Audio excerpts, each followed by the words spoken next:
everyone. Welcome back to The Rebuild Talks with Tiffany. I'm so glad that you're here with me. Listen, today I have joining me Jonathan Almonte. Welcome, Jonathan. Thank you for having me. Thank you for being here. It's been taking us a while to get this together, It has. but it's probably a very purposeful and meaningful conversation, I think, and that's probably what's taking us so long. I think so. And I also believe that things really do happen at the time that they need to be happening. Absolutely. Absolutely. So tell us a little bit about yourself. Tell the rebuilds about yourself.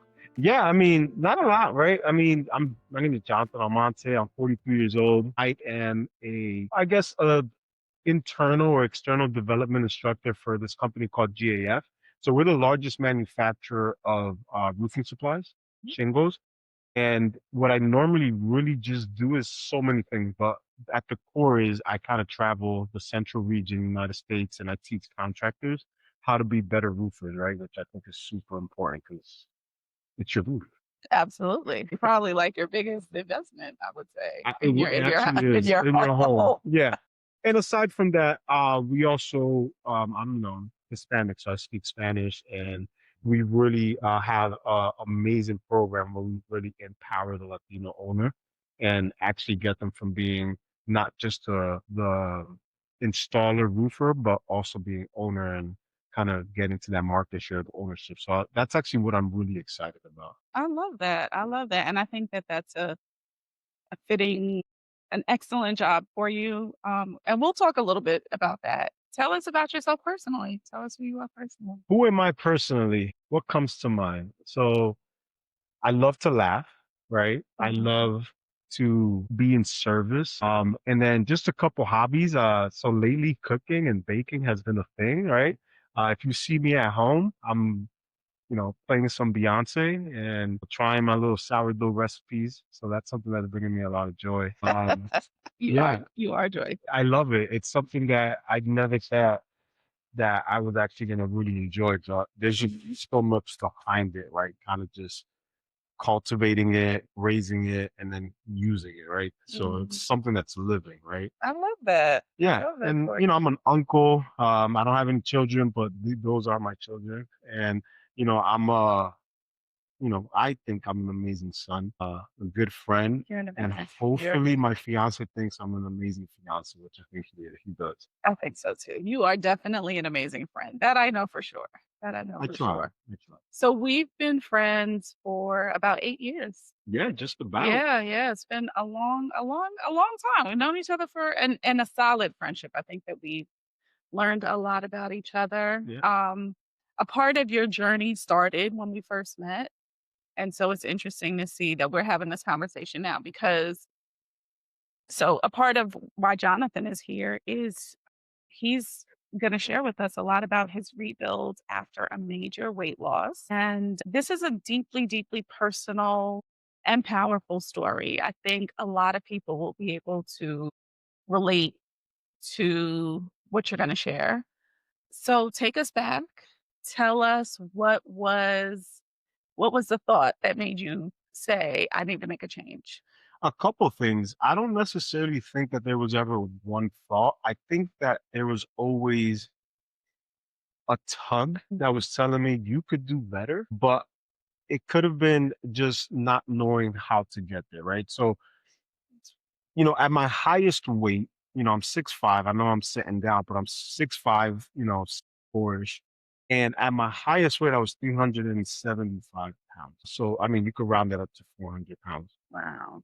I think where the light bulb kicked in was I remember vividly, I was watching television. I ordered some DoorDash. It was McDonald's.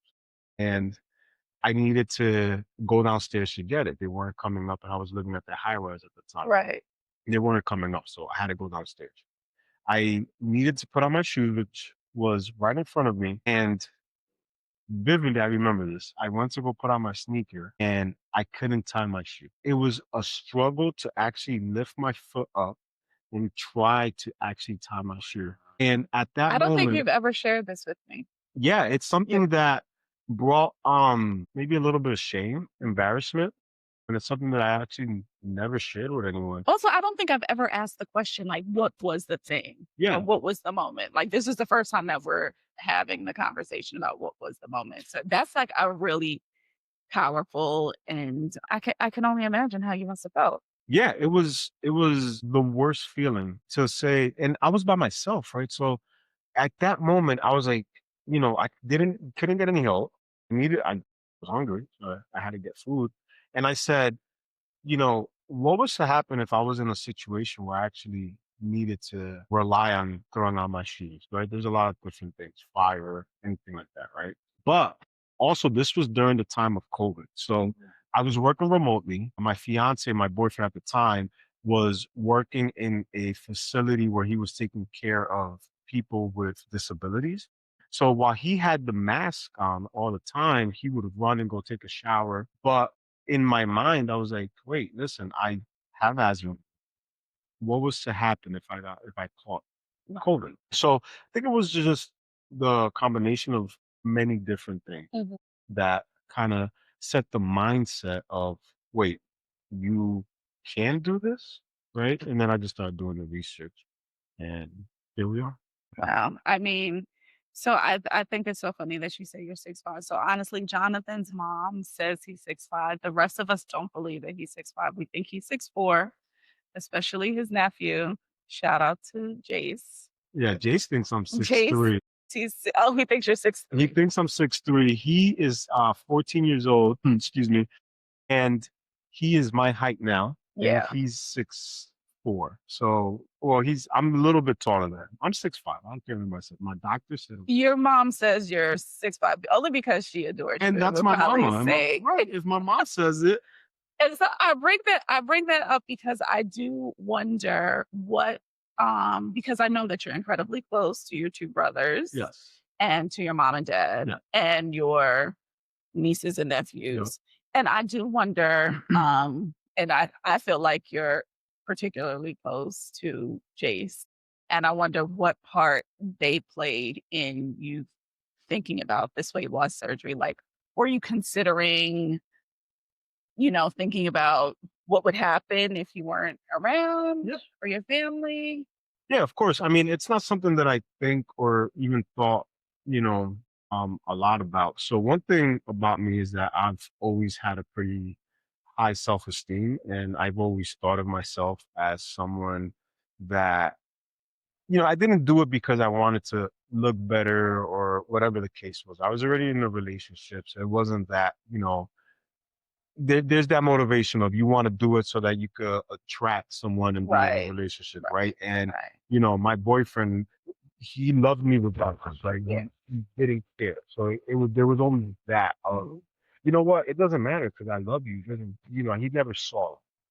But I did think of it at that moment where I was like, wow, and just going a few months back, I remember this. This was in May of 2020. The pandemic, I believe, started or hit around March, Mhm. and I lost two friends that necessarily weren't close friends at the moment, but I grew up with them, right? So one of them, um, my friend Ariel, he passed because he worked at a hospital, right? And he had asthma, and he was super skinny his whole life. And then I had another friend that also had asthma, and he passed maybe 3 weeks later. And this was in April. Wow. So and obviously watching the news and seeing the death count, right? Mhm. It was present. So when I had that, I thought like, okay, listen, I have nieces and nephews. I have, literally at that time I had 5 nieces and nephews. And there was always the thought of what if, you know? Yeah. So, but more importantly, I'm super close to my parents. And I think was for me thinking of like, to think of my mother, think of Reyes having to put her son. Right. Over, yeah, Yeah. yeah. And So, for me also thinking for something that could be avoided. Like, I think there's some things that just happen in life that we have no control over. I agree. And I think there's some things in life that we do. Yeah. And I think or something that could be avoided. Yeah. It would be something that could be avoided. Wow, that's unbelievable. Tell me a little bit about the mindset that you needed to start to embody? Because before any major change physically occurs, we have to start thinking about it. Yeah. So what was coming up? What was in your mind? What were you thinking as far as your lifestyle, as far as your health, as far as your weight? Yeah, I mean, it's I'm trying to go back to that. So this was 2020, 2025, 5 years that I've had this surgery, and I guess I wasn't gonna mention that, but I had weight loss surgery, right? So for me, it was the guilt of, and you know this, I always try to always work out. Mhm. I always, had a new fad. I've done keto. Oh, I loved I when you were remember, that was right? hilarious. I've done keto. I used to do intermittent fasting. Yes, I yes, did a yes. water diet, a juice diet, a this diet, every diet. I've done it all, right? And I would always try to get Tiff to do it with me. And let me tell you something about Tiffany. She would actually do it. She'd be like, okay, yeah, I'm down. Let's do it. Yeah, I'm always gonna support. Always Absolutely, want to support, right? absolutely, absolutely. So I actually remember that conversation. I actually had it with my fiance and, well, my boyfriend at the time. And honestly, he was like, and I broke it down and he's like, well, I'll support you. Shout out to the supportive partner. But then I needed to have a conversation with mom, Mhm. and I called her and I was like, I think I want to look into weight loss surgery. What do you think? And the reason I also say it because I just felt, who else would Yeah, yeah, give me great. the She best definitely advice? has a good medical and And she's a that would help. Dominican, baby boomer. She's like, absolutely not. Are you crazy? You're gonna get surgery? Oh my goodness. No, right? So I bring that up because I was looking for permission to go ahead and do this. And I wasn't finding permission. So I also then had to kind of say, you know what, I could do this. What do I need to do? And I started doing the research. I actually visited two different doctors. Now, this is the height of COVID, right? So I'm thinking, this is not going to happen. Right. I'm thinking I'm also going to have to take money out of my savings, 401k to pay for Mhm, this. mm. And, when you step into, or I would say when you make a decision, right? And, as a spiritual person, I don't make moves without asking permission from God first. So when I was hearing the no's and people saying like, don't do this, it could have been very easy for me to say, you know what? I could do this. I could get into another diet and I could lose weight. And maybe I would have, right? And Right. that's not saying that you wouldn't, but I remember I prayed and I had to do a physical with my doctor and I brought it up to her. And she's been my doctor for about 10 years at that time. And she said, Jonathan, yes, I think that I've been wanting you to do this, but I couldn't tell you. Wow. But she said, and I told her, I was like, I feel like I'm letting myself down. I feel like I'm cheating. And she said, if you have diabetes, what do we do? And I said, I'm assuming medication. And she said, it's a treatment. She said, weight loss, what you're going through is a treatment. She said, you are not playing an even playing field by trying to eat right and working out because you're so far behind. So I think that was the permission that I needed, but I already had made up my mind that it was going to happen. Right. Right. Once that happened, I found a doctor and I was getting ready to do everything. And he said, I'm going to go ahead and submit this to your insurance just to see what happens. And they paid 100% of it. Wow, that is unbelievable. What I really would like to dig into just for a little part, and I think right now this is a really, really interesting conversation.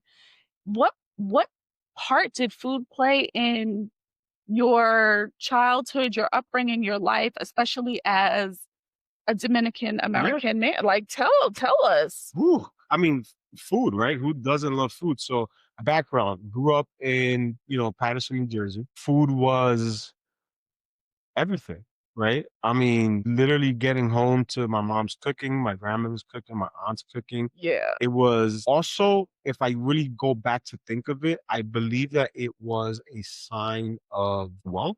So, in times when we weren't doing good, we didn't have the good cereal, Right. right? We only had just regular rice and water, or like my mom in Dominicans, agua con azúcar, right? Like just Right. put some sugar and water and make believe that it's Kool-Aid, right? Wow. So I think that for me, it was, you know what, we're doing good. So I could eat more Right. and I could so it was always that, right? I So think, a holidays coming, like the holidays are mhm. soon upon us, like a holidays coming. What are we having? What's on the holiday table? What's Holiday table, we had the pernil. We would have the turkey for sure, but it was the pernil. It was,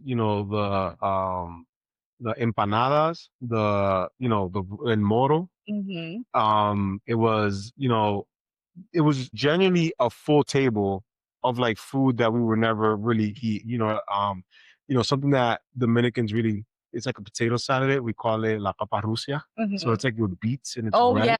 Yes, yes, yes, Amazing. yes, Love it. yes, yes. I would eat that Yeah. whole thing. And then the flan, right? Mhm. To this day, my mom has to make two flans because she needs to take one to wherever we're doing Thanksgiving at, Right, and then one right. comes with me My because she only goodness. does it once a year. So food was always, it was always a I don't know what's the word I'm looking for, right? Because it wasn't necessarily comfort in a sense, but Mhm. when there was food, I knew that we were good, Right. right? As an adult, Mhm. starting out as an adult, I remember when I first moved out on my own in my early 20s and my Yeah. kitchen was empty, right? And then as I started getting, you know, more independent and getting better, you would buy all the Twinkies and Mhm, all of that. mhm. So there was always food around. And then the issue with me was that I necessarily didn't eat big plates of food, but I would eat all day long. So I Oh, would, a grazer. yes. So that's I really what know it it did. well, I Hmm. know it well, yeah, Right. yeah, So food has always, when you think of food, you think of like cereal. It's comfort food for you, yeah. right? Waking up in the Oh, morning, have a bowl of cereal with the really? super cold milk. Ah, Really? So do you let the cereal get a little soggy, or does it have to be crunchy? crunchy. And I feel like I've asked you this before, Yeah. you told me crunchy, and I was like, I feel like those are psychopath tendencies, So I'm gonna but tell you how I eat my I might be cereal. wrong. Listen, I eat my cereal the biggest bowl possible, right? If it's like Frosted Flakes, you start eating in one side, right? And then you always have a crunchy side. So as you're eating it, right, you can put a little bit of crunchiness on there. You're always having a crunch with every bite. Okay. There's an order to the Oh madness. my Right? But gosh. nothing brings me more to this day, more comfort than eating a bowl of cold cereal. Let me tell you, it's such an interesting thing. So I think people would think, like my parents are Caribbean, Hmm. but we grew up here in New York, and I think there's a lot of like Southern and soul food Yeah. influences. But because of where I grew up, Dominican food is my comfort food. Mm, So as a kid, and even now, certain time of the month, certain cravings hit, yeah. and I need my chicharrón de Mm, pollo. I need mhm. those, like, that's real comfort food for Yeah. me. But it's so interesting how, like, different foods can bring you different types of, so I like crunchy, Yeah. hard. That's what I like. Yeah, Yeah. yeah, No, yeah. But that's it's my Dominican food is my comfort food. Yeah, and then so fast forward to 2020, I started a new job that year, right? Mhm, Super excited and I'm still with the company now, but it was a huge transition. I had just moved into, a new apartment not even a year before COVID happens, mhm. and I'm home 24/7, 7 days a week. Wow, So all I had was food, wow. right? There was no working out, gyms were closed, and I feel like I gained an additional. So I was already 325 pounds. Mhm. So I gained another 50 pounds or so. And Wow, I will say it was probably that's the wild. best thing that ever happened to me, though, because I don't know if I would have taken that step. I remember when we started talking about it, when you started talking to me about it, and I was just like, "This is a really big decision." Yeah. Um, I Not, wasn't scared though. I and not wasn't to worried. interrupt, I don't think I knew how big of an impact in my life it was going to be, Mm, which I think was good. yeah. Yeah. So, going back to mindset, Yes. What was the mindset that you needed to have to go into having this surgery? For me, it was really I really needed to trust the process, right? That So part. yeah, it was one of those things that I was saying, hey, listen, I've tried it all. Mm. I think that Dr. Ferrazzo, that's my doctor, right? I don't think she fully understands how the impact those few words, how that changed me. Wow. I don't think so because I once again was looking for the permission to say, hey, listen, this is not a cheat sheet. It's not a cheat code. And let me tell you, it is not. Okay. To this day, there's a diet and working out and being consistent that I have to stay to not regain that weight. Mhm. But I still hear it every day. It's, it's a treatment. It's a treatment. Yeah. That's what it is. That is what it is. What did you learn about yourself during the process? Yeah. So I learned many things. A lot of those things I'm using now. I think up until that moment, so funny story. I was always known as uh, a flaker, right? You I was always never. so I was always known as the person that overcommitted and Always, yeah, always, yeah, always, yeah, always. and then didn't kind of like follow through, right? Up until that point. And the reason I said that up until that point is because that process showed me how to um see things through, That's what I'm talking about. right? Yeah. I had to see it through. There was many times I was like, oh, you know what? Maybe I don't need to do this, Mhm. right? Mhm. And I kept thinking back about not being able to tie my shoe. Wow. Something simple. It was something, you know, I don't think it could have gotten any simpler than that. Mhm. Like to tie your shoe. I Yeah, couldn't yeah. actually even like lift my leg up or anything.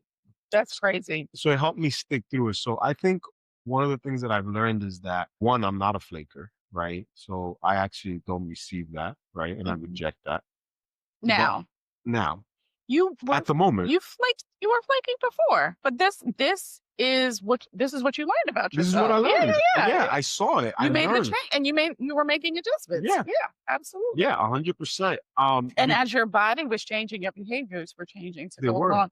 I wonder if I wonder if there was some part of you that felt that you couldn't do certain things. Like when you had the weight, when you were at your highest weight, I wonder if there was a part of you that felt that these were certain parts of your personality that had to be. So like let's say for instance, if we're talking about someone who's a little bit on the heavier side, there's often this trope that that's the funny Yeah. person. Like it's always the funny, chubby person. Mhm. Like I wonder if there was some of that related. Like you felt like you would overcommit. I had to be the reliable Yeah, friend, yeah, right? I yeah. had to be the reliable friend. I had to be the yes person, Mm, that's right? interesting. I had to be the person that, um, like I needed, there had to be a value to our friendship, right? And I was like, what am I bringing into this value? That was all. I love that. Yeah. I love that. Yeah, I love that. That's really good to know. That is really good to know. So you start releasing that there's a ladybug right there. Actually, this is just Ooh, so random look, because ladybugs are really just super, super, super special to me. Yeah, they are. They're it's very really, super. they're very, They very are. special to me. What? So you have the surgery. Yeah. How much? How fast? How How much? fast? How?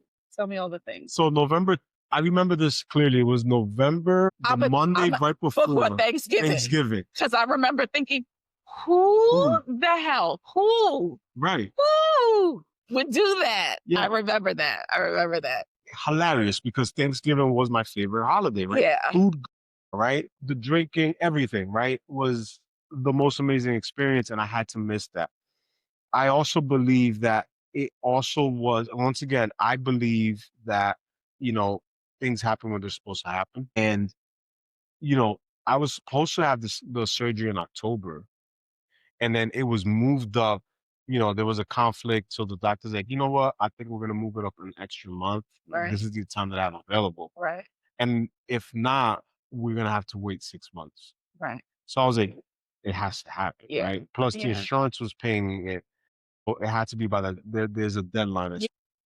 So it's actually funny that it was at that time because it broke that relationship that toxic relationship that I had with overindulgence and eating because I was like, if I could miss an entire day of where food is like soup, where The you could be a center, glutton, it's like central to the yes, holiday. Yeah, yes. yeah.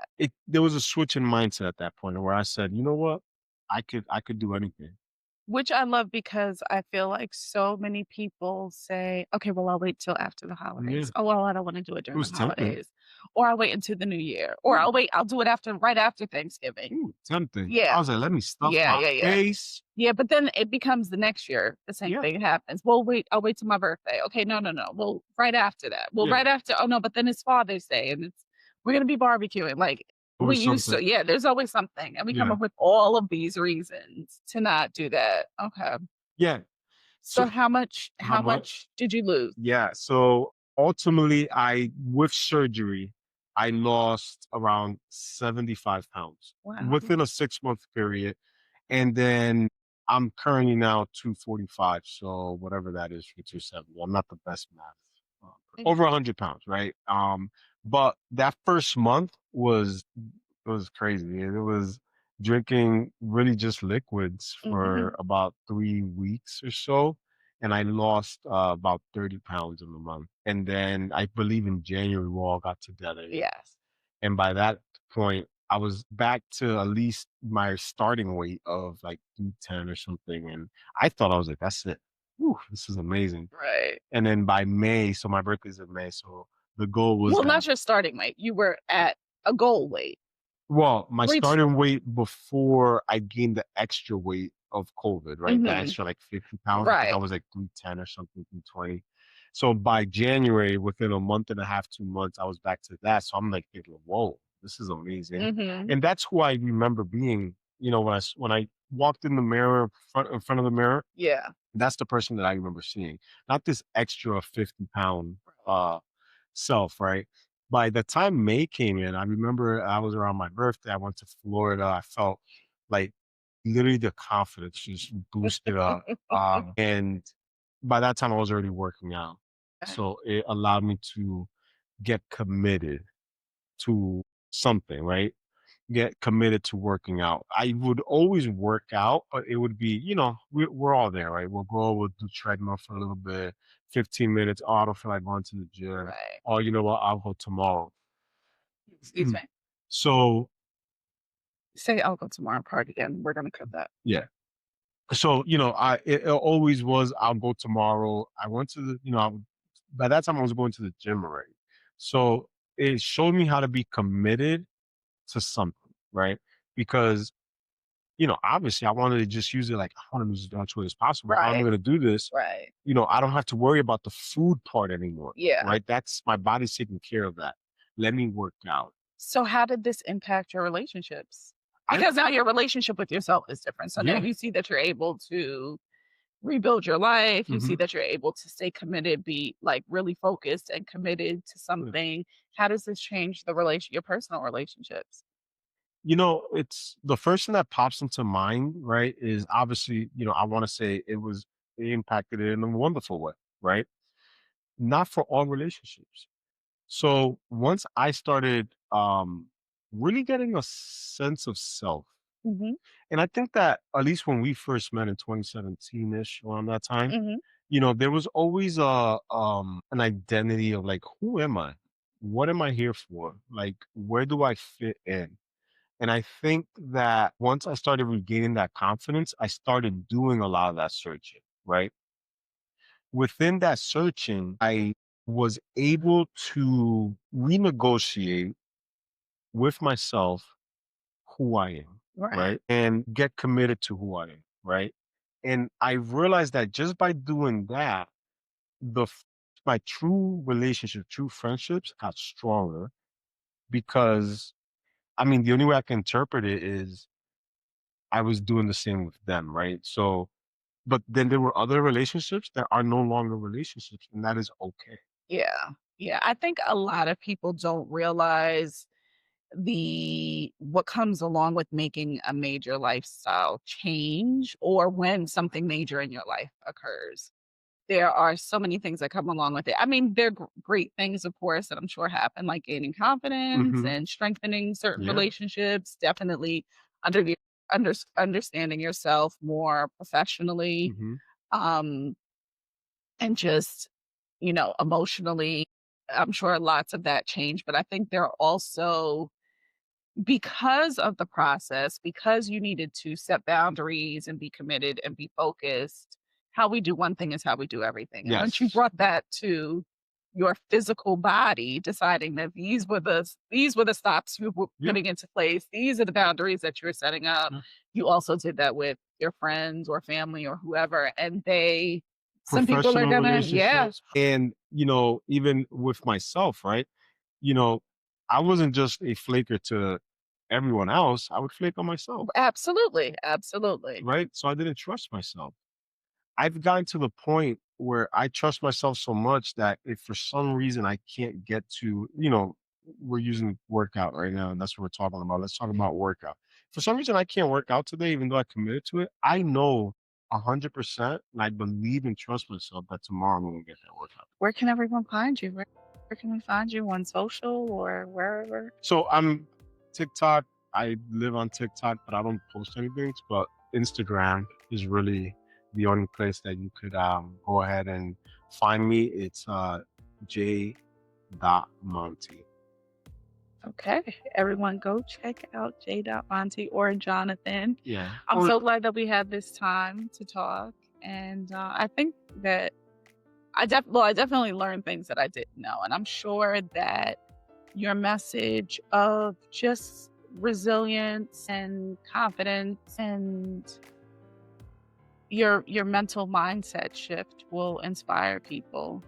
Also, I think we'll do like a little blip about, we're gonna have a little extra, a little bonus happen in another video. So definitely I want you to join me again because there's okay, some other things that we haven't discussed that we want to talk about. for sure. To the Rebuild community, thank you so much for being here with me. I'm so glad that we got to have this time together.